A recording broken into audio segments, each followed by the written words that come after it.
Welcome into another episode of McKale Madness. I'm Saul Booker, your host, and that is Corey Williams. C-Dub, what's up, baby? Not much, man. Everything's good. Wildcats are winning, so I'm happy.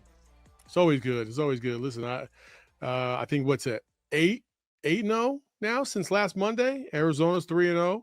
The women are 2-0, and now the football team has won 2 in a row, so that's 7-0. See, not a math major. I didn't have to take math in college. I just had to take philosophy. So you can tell. I was done with math junior year of high school. Literally walked out of calculus like, nah, I'm good. This enough. You got more than 2 letters up there on the board. I'm tapping out. Yeah, for real. So listen, obviously Arizona got the dub against NAU. To move to 3-0 after the big time win last week. We talked about all that. We recapped UCLA. There wasn't really much to look forward to with Utah Tech and NAU, but now we got a pretty big matchup on Friday with UCLA, the beloved rival, if you will. Even though they're in the Big Ten and we're in the Big 12, they still kept up this series, a 3-year series. But before we get into that, just some overall thoughts on the last game against NAU from your perspective. Well, games like that, my approach and the way I look at it as an analyst is very similar to how coaches look at those games. What do I want to see? If you're Arizona, you want to see other players who maybe didn't contribute so much on the big stage against Florida. You want to see those players take advantage of a game like NAU, get out there, get some shots, get some good looks, establish a rhythm. Those are rhythm games where you can spread out the minutes. There's no real fear of losing the game.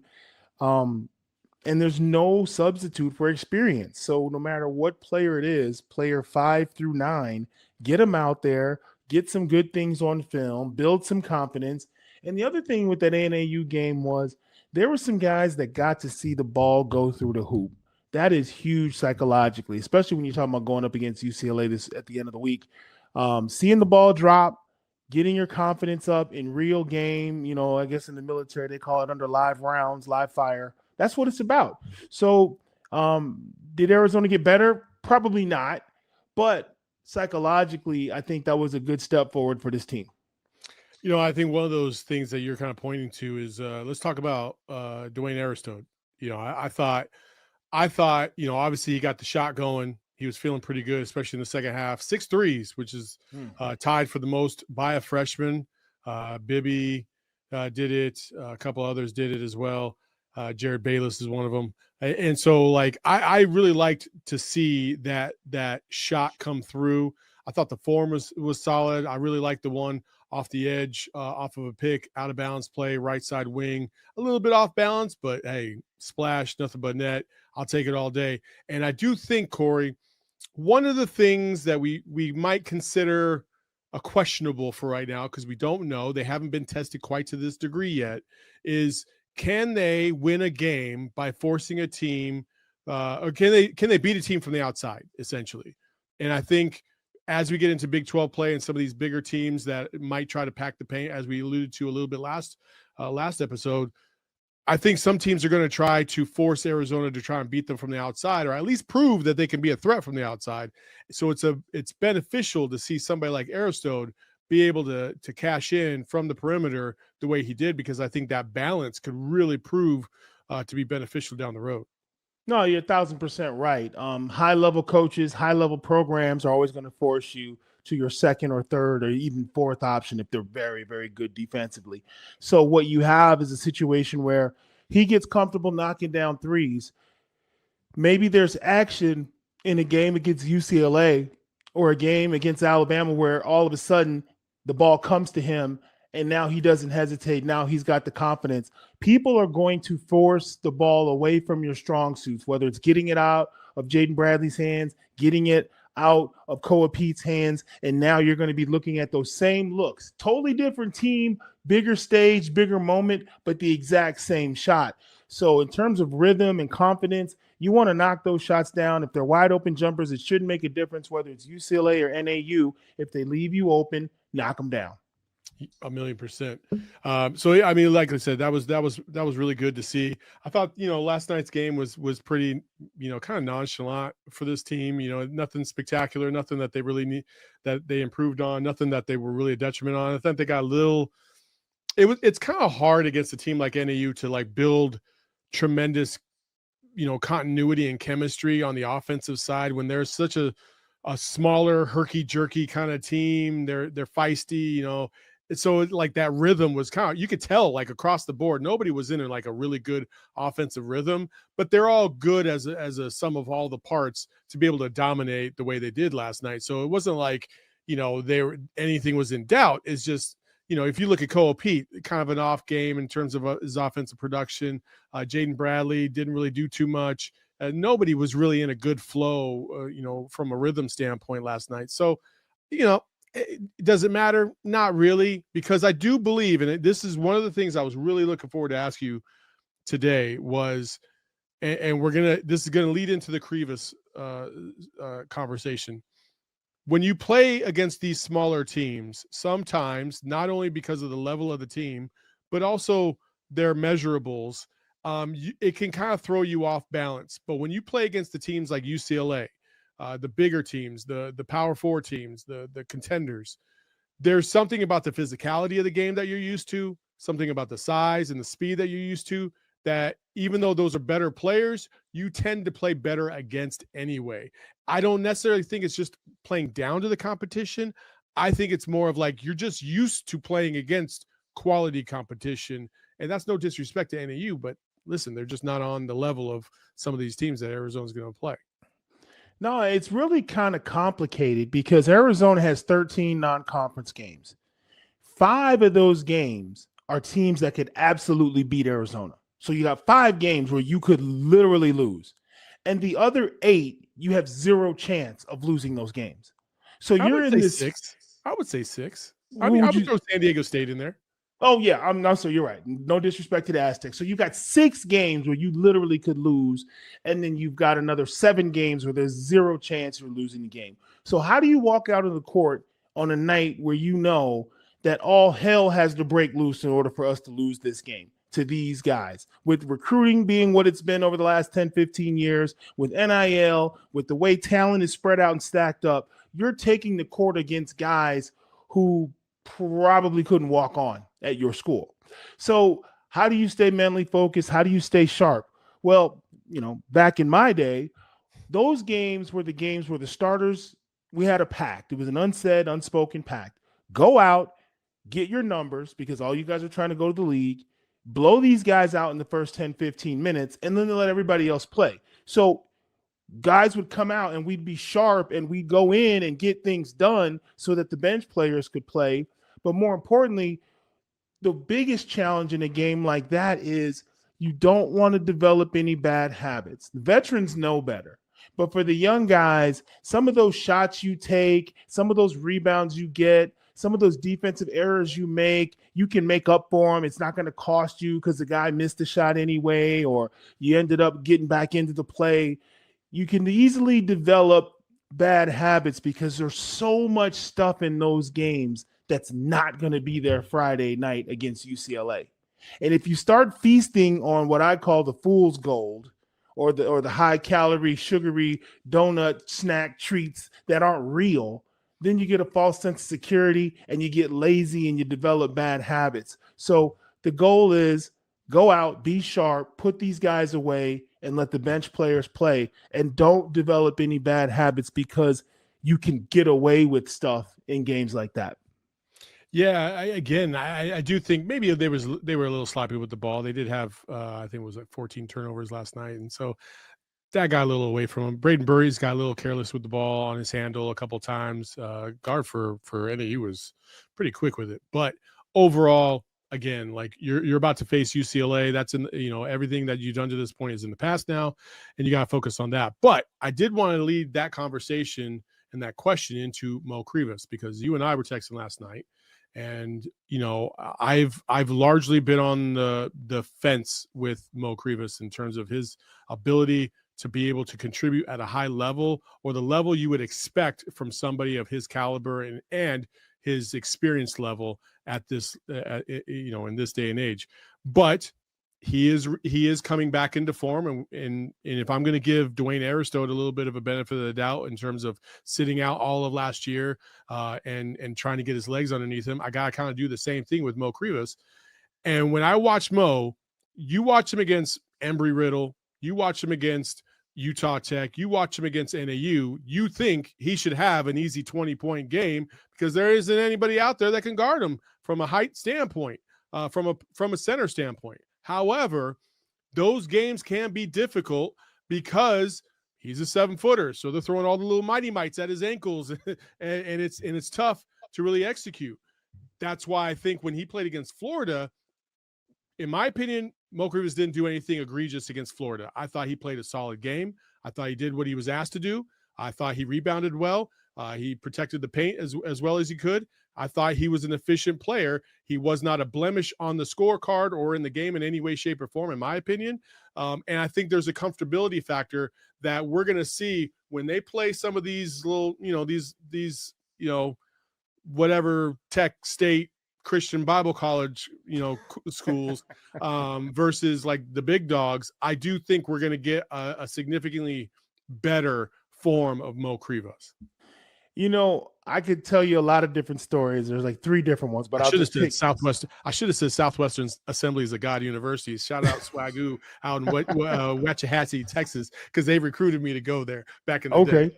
Okay. See, I never heard of that school before, but hey, shout out to what is it again? Some of us weren't all Americans. My bad. Hey, we get in where we fit in.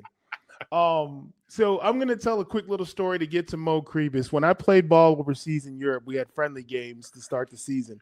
As the American, I really didn't care about the friendly games because I knew my job was to win the actual games when league play started. And it used to crack me up. We'd play friendly games, and all the Belgian players, the young Belgian players, would be getting off buckets, turnarounds, fadeaways, threes. They weren't even trying to pass to your boy. I'm standing in the corner. I'm in camp for 2 weeks. I'm a little tired. I'm a little rusty, but I'm like, oh, y'all don't need me tonight. Oh, I see what's going on. But when the league started, they drive to the lane, pump fake 3 times, kick it to me. They'd post up, take 2 dribbles, kick it back to me, because the ball got to me during league play. Against NAU, the ball's not going to get to Krivas. He's already the 4th or 5th offensive option, and everybody else can score so much. I mean, they were scoring left and right, so they never really had to get to him. And I know how that feels when everybody has it so easy that the ball doesn't get to you. Now, I knocked down 4 threes in the Final Four. I was the 2nd or 3rd leading scorer on the team in one of the biggest games of our season. But was that me all season? Absolutely not. I was a bench player. But the ball got to me in that game because they were forcing it to me. There's going to come a point where someone's going to force Arizona to throw the ball inside to Krivas, and they're going to have to get some productivity out of him. So I was a little disappointed. I think when we were talking, I said, they're playing like he's invisible. If I had Krivas, who was coming off an injury, this was his 3rd or 4th game back in full swing, the NAU game, all these games are get the big man off games. Yeah, the freshmen need to get their feet wet, but I'm really trying to have, like you said, get Krivas with 20 and 14. Get him used to dunking the ball. Get him used to shooting his baby hook. I don't care about my numbers. When we come over half court, Krivas, it's all you, baby. You're going to beat NAU by yourself. And the reason that I'm doing that is he has to begin to establish a rhythm, because there will come a time where they're going to need him. When Toby had foul trouble, Krivas played like an 8-minute stretch in the second, towards the end of the game against Florida. And like you said, he was very solid. But I was a little disappointed that because it was easy pickings against NAU, they didn't really try to get the big man into the mix. And I hope that they continue to go through him, because like you said, if you're an opposing coach, You're going to take away Jaden. You're going to try to take away Koa, and you're going to roll the dice, letting Krivas try to beat you in the post. Well, it's funny that you say that because I swear as soon as you texted that, they came out of the half, and what did they do the first 4 or 5 possessions? Into Krivas, and he ended up getting 3 buckets in a row, 6 points pretty easily, and you could see that okay, that's just building his confidence. And listen, he's a good player. He still needs confidence. He still needs to feel like not only that he can produce, but also that his teammates do have confidence in him to produce. And I think when your teammates start to veer away from you, or what's even worse is look you off, now I'm like, all right, I'm feeling some type of way about this, and I don't know what to do about it. And that's an area where I know they hope they don't go to. And I do think this week against UCLA, and you've played in these games before against UCLA, you're in for a rock fight. It doesn't matter whose record is what. You better be ready to go against the Bruins. They better be ready to go against us. And it's everything's out there. Mick Cronin wants to tear everybody's head off, not only everybody on the court, but also everybody in the stands. He doesn't care. And obviously Tommy is looking for a little bit of revenge from last year. And listen, Jaden Bradley's looking for a little revenge because the hell, Arizona was up 13 and just wilted down the stretch and gave that game away when they had no business losing that game. And so I know going back out to LA into the Intuit Dome, they're looking for a little revenge for sure. Yeah, I mean, the Arizona team we saw last year, late February, was much better than the Arizona team that lost in Phoenix to UCLA early in the season. And that's just how seasons go. But, to your point, it's important for players to establish rhythm, Krivas especially. At all 4 years at Arizona, I knew what my shots were. Freshman year, I had no shots, so it didn't matter. I wasn't playing. Sophomore year, I knew what my shots were. I knew that the times that the ball may come my way if I happen to get an offensive rebound or a wide open 3. So I literally was walking out onto the floor with that in mind. Corey, be ready. You know the situations in which you can knock it down and contribute. My junior year, everything changed. I had to play inside a little bit. I played the 3 and the 4. So I know I can shoot the 3s and I can post up. So I'm mindful of how my team needs me. My senior year, even more so. And what Arizona needs with Krivas is they've got to let him understand this is how we need you. And that's a two-way street. Like you said, giving him the ball, but then him also being mindful. The worst thing in the world is to walk out on the court with your guys or get put in the game and not really know what the hell's going to happen. Y'all going to give it to me? Am I going to run up and down 8 times and never touch it? Am I end up going to shoot bailout 3s with a shot clock going down? Like, how am I being used? What's my role? And every team in college basketball, I mean, we're only 3 or 4 games in. They're all going through the same process. But you're right. Against UCLA, it's going to be a tough physical game. Mick Cronin is very good defensively. There's tape on Arizona. They're not watching the NAU game. They're not watching the Utah Tech game. They're watching the Florida game. And they're going to derive their defensive scheme of what Arizona was successful at. Jaden Bradley downhill, Koa Peat in the one-on-one. Does Arizona have other weapons? I was happy to see Delhi knocking down some shots last night. Nice, just straight one pass and shot. And he's got the green light. He can be the first pass over half court, and Tommy's okay with him shooting it. And he knocked a couple of those down. So we talked about that Swiss Army knife, using everybody. UCLA is definitely going to force the ball to guys who we haven't heard from as much yet. 1,000,000%. I couldn't agree more. So let's get into UCLA. Obviously, they've got a decent squad. They haven't really played anybody yet. But if you look at evanmia.com, you'll see that they're rated as like the 23rd best team in the country right now in terms of the ratings and rankings and efficiency and the analytics and all that stuff. But again, they haven't really played anybody. Their highest profile game that they've had so far to date is Pepperdine, and they won by 11. But Donovan Dent is kind of the head of the snake for them. He's a transfer from the Mountain West and from New Mexico. He's a good player. He was injured against West Georgia, but he's expected to play on Friday. They held him out just for precautionary reasons. Listen, you're playing West Georgia. You don't really need to put the pedal to the metal on that one. So, but he's the one that can cause some problems. And he's kind of replacing a little bit of the Tiger Campbell, kind of backcourt of yore, if you will. So, I when I look at UCLA, the one interesting thing is they're not Florida. They will slow it down and they will try to beat you to death with tempo and physicality, because that's the way Mick Cronin teams play. When you look at this matchup, what are you looking for? I'm looking for Arizona to dictate the tempo. UCLA is not a very deep team. They don't have anybody who jumps off the stat sheet at you in terms of raw athleticism. He's our go-to guy, like a Tiger Campbell, or the name escapes me, young man playing with the Miami Heat now. Jaime. Jaime. Oh my goodness, that guy was a monster. He a huge motor, played hard, rebounded, scored. So they don't have a top line talent. They may get there eventually, but I think when I watch UCLA and I look at their box scores in some of their games, they squeaked out 6 points against Eastern Washington. They beat Pepperdine by 9. I don't think they're in Arizona's weight class. I really don't.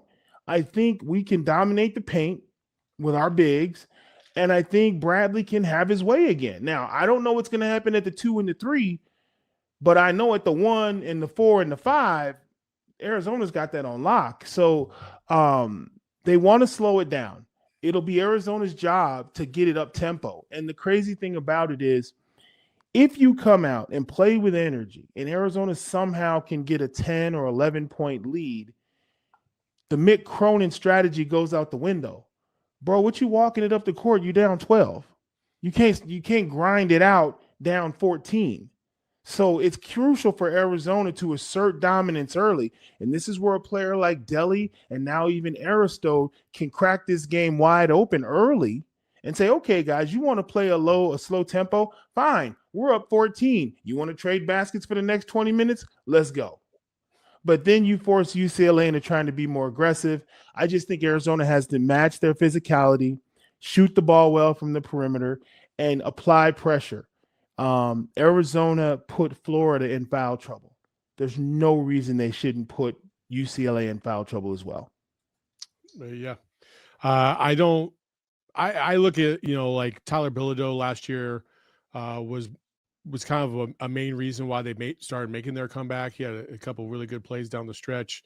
Actually, I believe he led the team in scoring last year. I think 17 points or something like that against Arizona. He's back this year, obviously.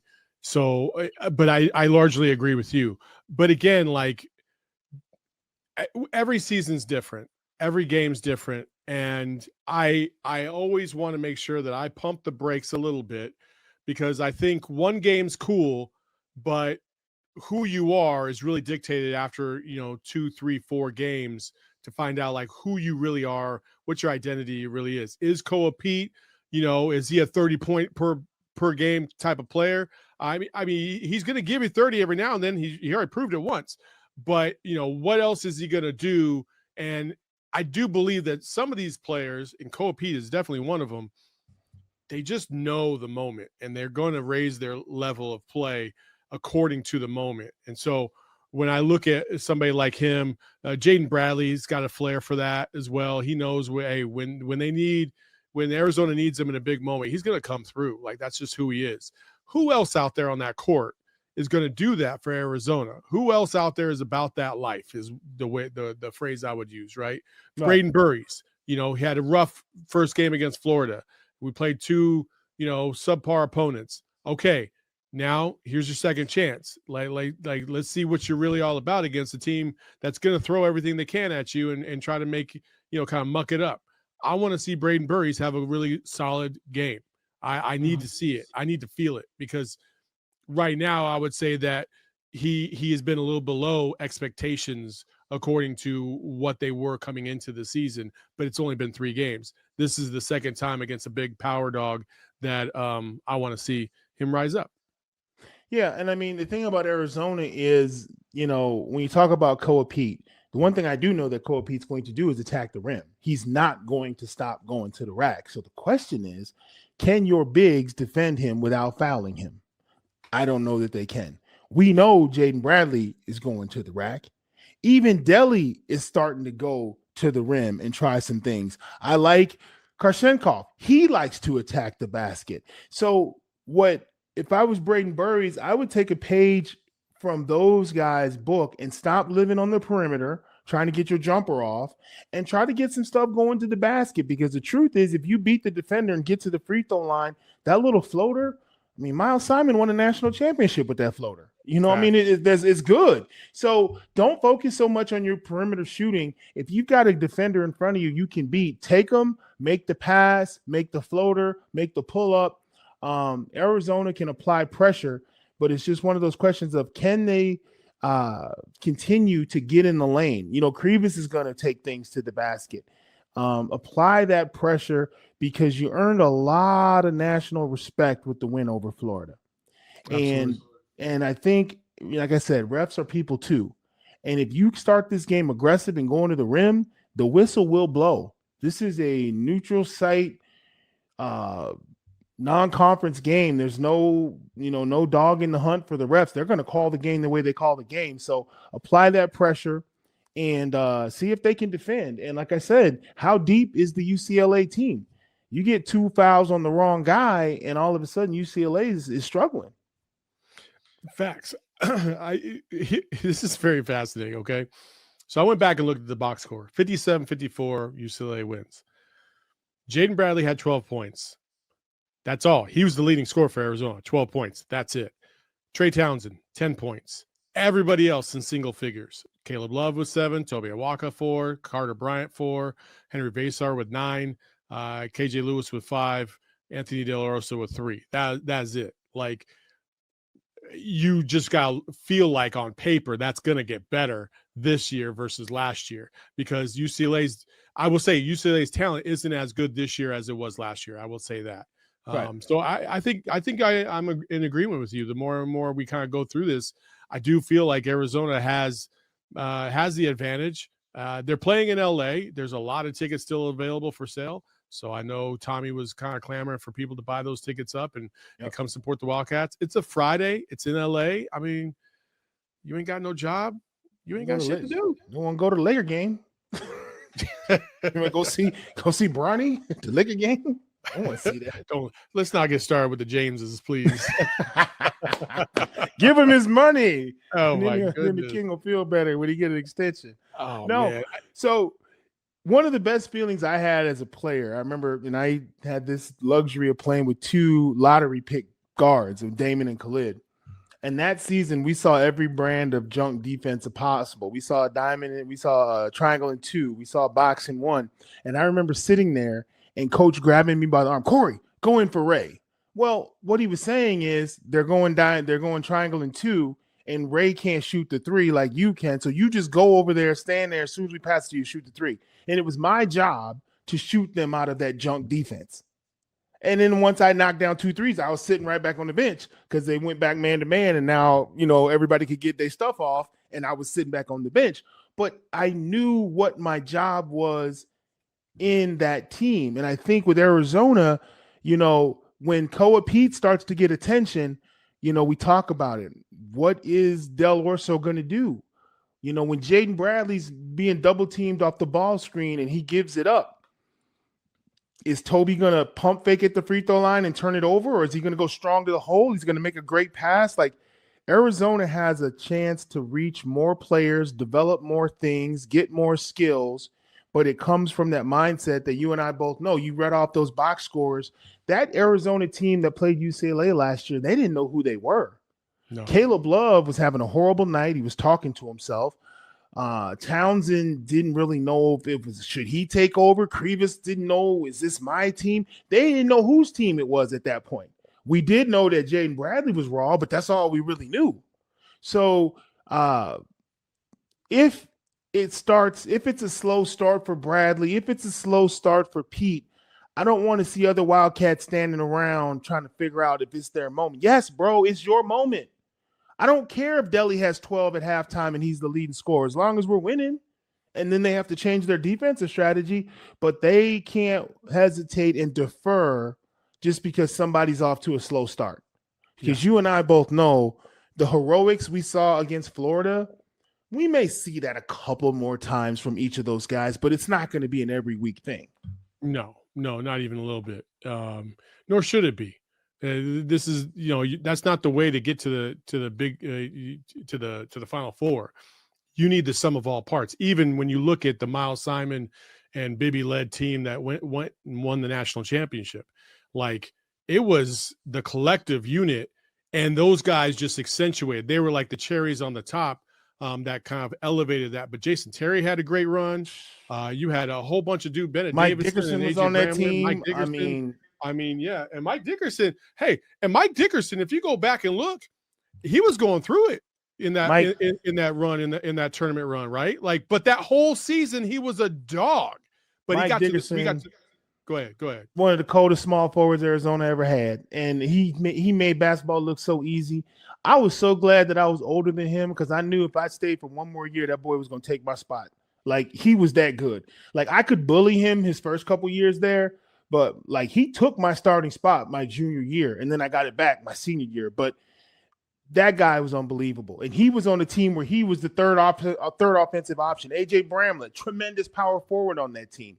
But you're right. I mean, they had some guys that had identity and knew who they were, and they had they gelled and came together at the right time. What's crazy about it is I never considered him a three. I considered him kind of a hybrid 2-3 because I felt like he can guard so many positions. He could guard Ron Mercer. He could turn around, guard, your favorite team's number two. Like, and then when he got to the league, he was a number two. He wasn't even a small forward when he got to the league because it was 6'4" or 6'5". And but man, his quickness was unbelievable. Because that was the crazy thing too to me was that in college, yeah, he was quick. But when he got to the league, I was like, bro, who turned up the dial on the speed on this guy? What's weird, man, because the little brush that I had with the next level is everybody's bigger. So I, by default, was quicker in NBA camp than I was in college because now I'm going by a guy who's 6'11". College, I was going by a guy who was 6'7", 6'8", at the 4. Now the 4 is 6'11". So it's like I'm quicker, but then the truth of the matter is I go from the 3 to the 2. So yeah, Mike D at the 2, it was a nightmare. You saw that guy's game take huge leaps. He was a heck of a player. I just remember if he wouldn't have got injured, man, I really think he would have been. He's going to be in there for a while. Just tremendous player. Always played hard, and was really, really a key to that team. And then, when you win the national championship, you got to win 6 games in a row on the road. When you just say that out loud, 6 consecutive road wins against continually better competition, I don't think people realize what it is that you have to do. It's almost impossible. You mean I have to win 6 times and every time the team is better and better and better? Yes, that's what you have to do to win a national championship. And you're going to need 6 or 7 solid dudes to get that done. And you saw that with Florida last year. True. If I told you what was the best 5-man lineup for Arizona, what would you say? 5-man lineup, Arizona history? No. For this current team. You know what? Man, I got to be honest. Man, we'd have been in it for a while. Yeah, we thought 35 years worth of basketball. First off, shout out to you and Kev. I owe you both a burger because Koa did start at the 4. And it didn't take me long to see that was the right move simply because Florida was too big and couldn't guard him. So I say if it ain't broke, don't fix it. I think you come out with Krivas, Koa, who played the 3? Karchenkov. Here's my thing. I don't know how long. Well, Karchenkov at the 3, Burries at the 2, Jaden at the 1. That Delhi Burries thing, keep your eye on that. I have a sneaking suspicion that eventually Delhi will be starting at the 2. Over Burries. Yeah. And here's my reasoning behind that.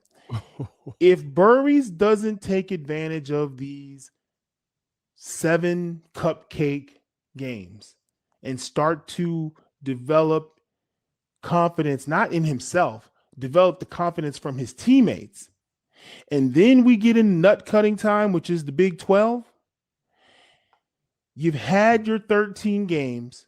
If you're still making defensive errors, you still haven't established yourself offensively, and like you said, your teammates' confidence is starting to dip. That train has left the station. So psychological prep and giving you minutes and trying to bring you along and to nurse you along, that's over at December 31st. It's done. So he's got some time. But when the rubber hits the road and we're trying to make sure we end up with a 1 seed or a 2 seed or something like that, Deli's over there with the full lumberjack beard and how many seasons of experience? This is his senior year. Senior year? I'm not saying Deli is a better player than Burries. I've just been on the train when it left the station, and coach is like, development time is over. We got to settle in. And I don't want to see Burries on the outside of that. That's all I'm saying. I'm not saying he doesn't deserve to start. I'm not saying that. I don't know what's going on in practice because I don't go to practice. But I do know that if Deli keeps coming off the bench, knocking down 3 or 4 threes and making some steals and making some assists, and Burries keeps turning in these kind of stat lines, as we get closer and closer to Big 12, I mean, how many games you gonna keep ignoring that Deli's turning in a better line than Burries?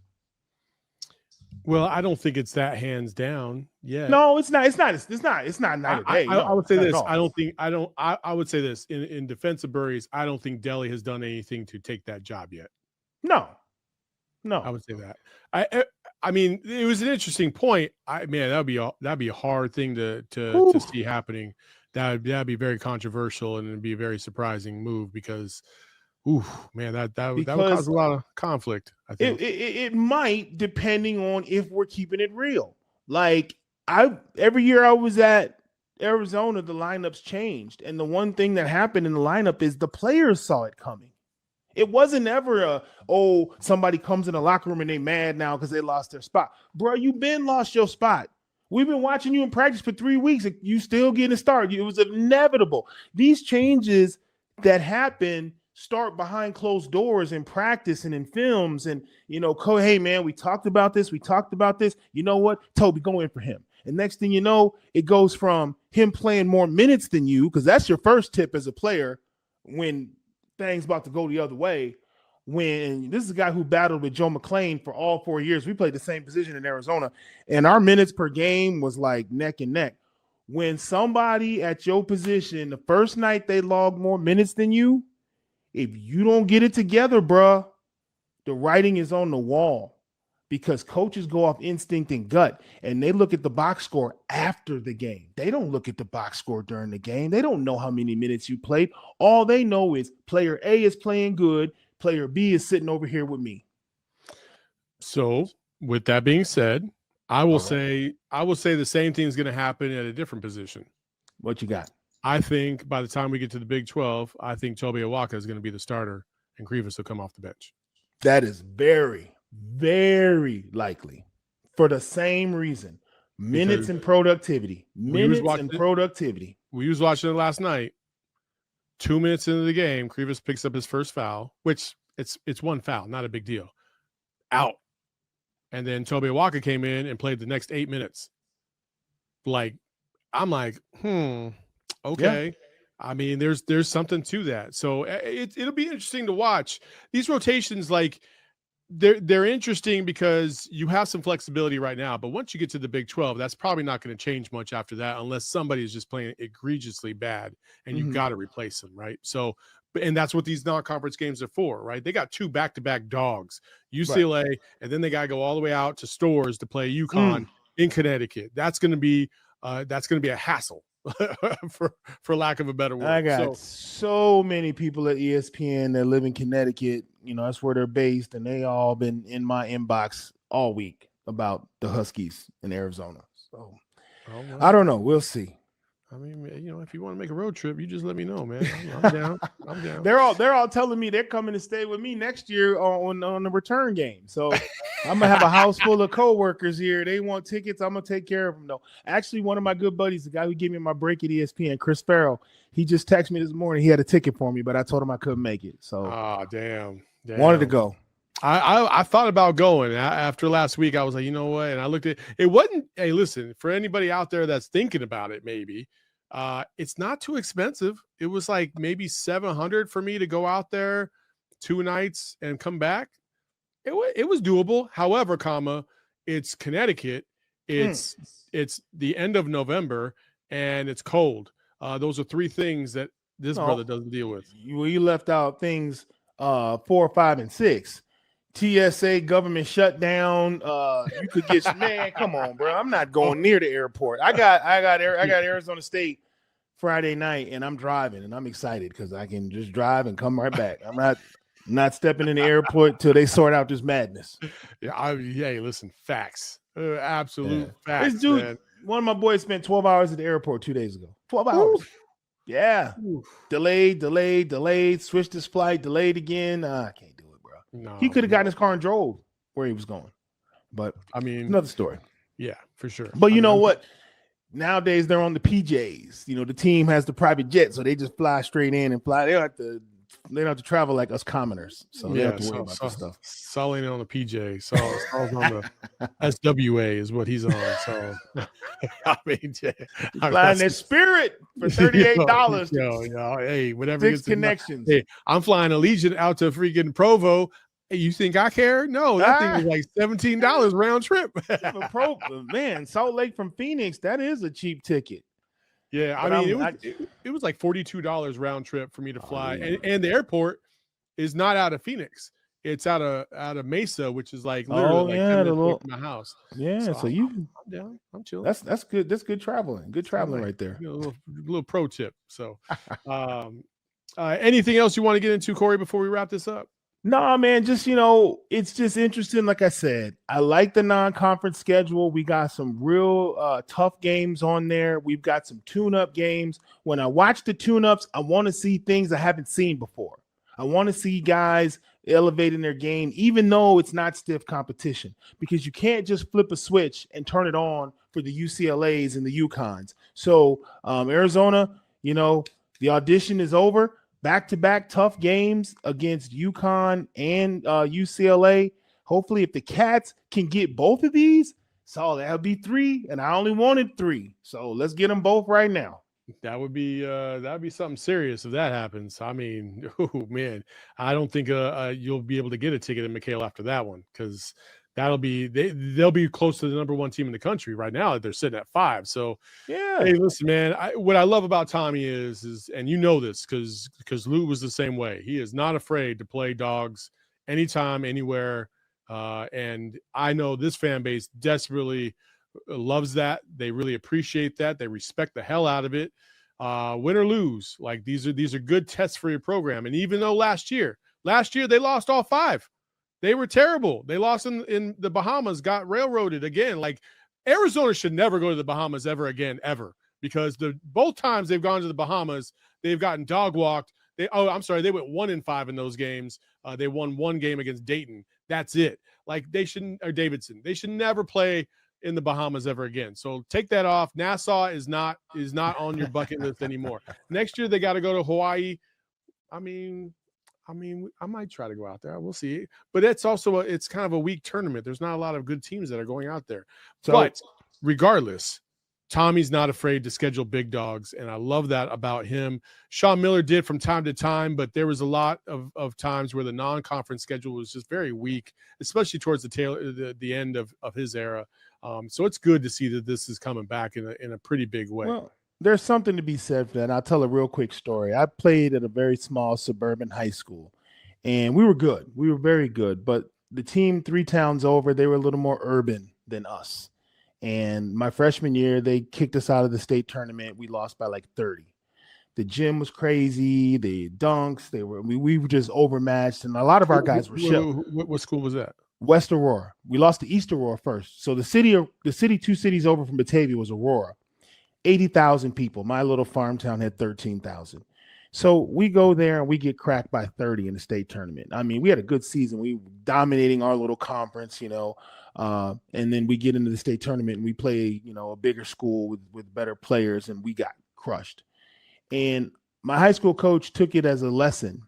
And I joke you not, the following year, he would put us all in the back of his pickup truck and he would take us to Aurora on Saturdays, and we play pickup in their public gyms, civic center gyms, against all manner of street hooper, all of them, grown men, thugs, gangsters. It didn't make no difference. We were in the gym playing pickup ball, street ball, because he didn't want us to get punked every time we came up against a team from Chicago or a team from a bigger school, the way that we got punked my freshman year. Sophomore year, we play West Aurora. We get beat. Same way, 25 points. My junior year, this is year 3. All I'm doing in my offseason is traveling all throughout the Chicagoland area, playing against all the best people we could find. By this point, he wasn't taking us to the gyms anymore. We were driving to the gyms on our own on Saturdays and Sundays and Monday nights, wherever they were playing ball with grown men and tough competition. My high school team, me and 4 little white boys, were going to play against whoever. My junior year was when we broke through. We beat the number 2 team in the state in their building and went downstate to the Elite 8. And I can tell you right now, Saul, when we took the court in that second round game there was no fear. The crowd was rocking and everybody was going crazy. And I looked at my guys and wasn't nobody shook. Nobody was scared. We didn't care. We've been playing against y'all all year. So there is something to be said to exposure. You take a couple lumps in November and December, that gives you that calm when the chips really matter in March Madness. Yeah, we played at Florida. Yeah, we played UCLA. Yeah, we played at Stores, which is a great environment in Connecticut. Win or lose, let's go ahead and get the jitters out. We boxed and fought the best heavyweights in the country. Now we know who we are, where we stand, and either you're going to come away with that with confidence. It's almost impossible for you to not come away from that with confidence. I remember the year we went to the Final Four. We went to the Final Four because we took Kentucky to the buzzer in the Maui Classic at Christmas time. After we walked, we said, we had them beat. We should have beat Kentucky. They were like number 2 in the country or something like that. And everybody on the team was like, damn, we're actually pretty good. We should have beat them. That should have motivated everybody on that 94 team to get to the Final Four because we knew we were good. So hopefully Arizona, no matter what, I want them to win 3 out of these 5. Actually, I want them to win 4 out of the 6 since, shout out San Diego State. But they got to take things from these games and hopefully it increases their confidence. Well, I'll say this. They might have got their shoulda game out of the way already, that vote of confidence with Florida. But I do know that, going on the road to UConn is also a big deal. Listen, they've won 2 out of the 3 national championships. And to face a team like that, after beating the defending national champions, that says something about your program. Go ahead. I was debating on bringing this up, but I want to see your take on this. Arizona went from no mention of Jaden Bradley to all of a sudden everybody's, Jaden Bradley crazy. They went from 13 now to 5. They've gone from having to hunt to being the hunted. Do you worry that could change their approach to basketball? No. You think they can stay hungry? I think they can stay hungry. And the reason why I say that is because, like Jaden and Koa specifically, like that, I feel like they're just built for this. You know what I mean? Like Koa especially. Koa is a winner. Like there is no looking back for Koa. Koa has been at the top. 4 straight state championships, 3 gold medals in the world championships. Like who's he looking down to? Like, so I think Koa is he just feels like he's above all of that. Like there is no letdown. When we play the big dogs got to eat. Like this is the way it goes. Like, and I think if they ever falter, I think he's going to look at everybody like, what just happened? Like, this is not normal. right? And so like raise your game. Braden Burry's state champion. Like I think we have a lot of good DNA and a lot of competitive players on this team that want to excel at a high level. Even Karchenkov, Karchenkov in the Euro League championships last year, he was a starter on the Euro League championship team, for crying out loud. Like that says something about you. And I think the DNA with these players specifically lends itself away from that kind of mindset, in my opinion. I'm glad you said that, because a couple nights ago I was about to take out my phone and start texting them and just hating on them to kind of, bring them down a few pegs, tell them they ain't no good, Now, if they flop against UCLA on Friday, then you can pull out that phone if you want to, but I just don't see that happening. That's good news. Good news. So, well, hey, folks, we do appreciate you joining us on another episode of McKale Madness. As always, you can follow my guy at College Corey on Instagram, on Twitter. You can follow me at Saul_Bookman. And listen, if you're going to LA, especially if you're going to make a weekend of it, because if you don't know anything about the Bookmans, when we go out to why does that sound like a 70s sitcom? Because it was, man. The Bookmans on CBS last night. Good times, man. Mr. Bookman, there you go. That's my pops right there. Nathan. So if you're going to be in the LA area, if you're going to hit up Disney on Saturday or Sunday, you just let me know, because that's where I'm going to be after. Oh, you going? You going? I forgot. Yeah, you're married. You're married to Disney, bro. Come on, man. If I told my wife I'm going to LA to cover U of A, she's like, can we make a side trip? Yeah, we can. You're gonna be standing in Magic Mountain watching the game in your phone. You ain't even gonna make it to the game. No, I'm gonna be at the game. But it'll be fun. So hit me up if you want to hang out for a few. But other than that, we do appreciate y'all. Make sure you hit that subscribe and hit that like button as well. Leave a 5-star review on your favorite podcast platform. Say some nice things to us, because it means a lot. And until next time, folks, we love y'all. Bear down. Peace. We all silly like the mayor.